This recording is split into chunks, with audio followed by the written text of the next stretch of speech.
Israel కావాల్సిన ప్రతిదాన్ని సమకూరుస్తూ ఆయన ఎంత చక్కగా ఆయన బిడ్డలని భద్రపరుస్తూ రెక్కల కింద దాచిపెట్టి అపవాదికి ఎక్కడ దొరకకుండా గద్ద రెక్కల మీద నేను మిమ్మల్ని మోయలేనా అని కదా. దేవుడికి మహిమ కలుగుందాక.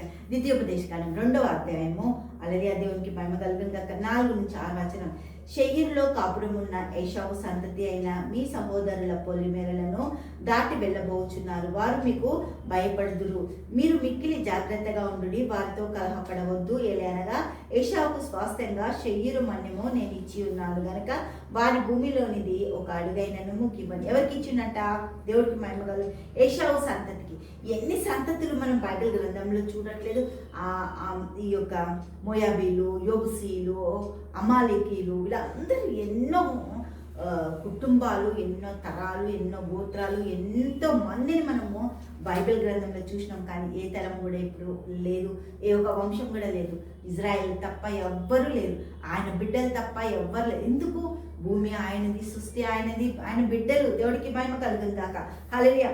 2వ అధ్యాయము 17వ వచనం చూద్దాం.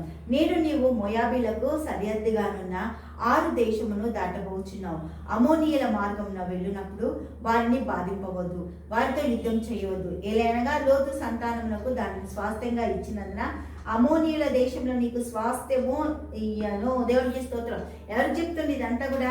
ఇజ్రాయెల్ వాళ్ళకి భద్రంగా వెళ్ళండి, రోడ్డు పక్కన ఇళ్ళు ఉంటారు, వాళ్ళు ఉంటారు, వీళ్ళు ఉంటారు, ఇది వీళ్ళది వాళ్ళది. ఎవరికి దేవుడు పంచి ఇచ్చినా ఒక్క జాతి కూడా ఇప్పుడు కనబడట్లేదు కదా. దేవుడికి స్తోత్రం. ఎవరున్నారు? కేవలం ఇజ్రాయెల్ జాతి ఒక్కతే. హల్లెలూయా. దేవుడికి మహిమ కలుగు. ఆ ఒక్క ఇజ్రాయెల్ జాతి దేవుడి కొరకు ఎంచబడ్డది, నిలబడ్డది.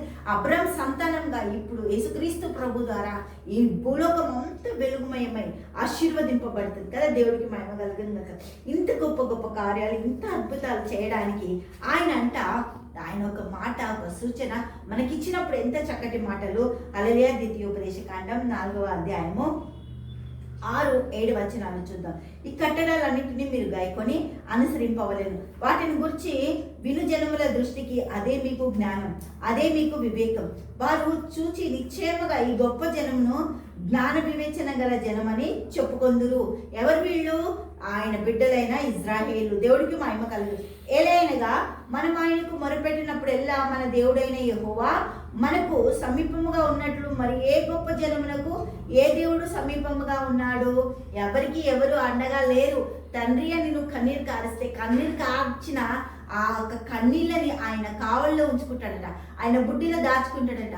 లోకం ఏడుస్తుంది కానీ ప్రయోజనం లేదు, నిష్ప్రయోజనం. ఆయన బిడ్డల ప్రతి కన్నీటి చుక్కని ఆయన కావలిలో బుడ్డిలో దాచి ఆయన రాసి పెట్టుకుంటాడంట.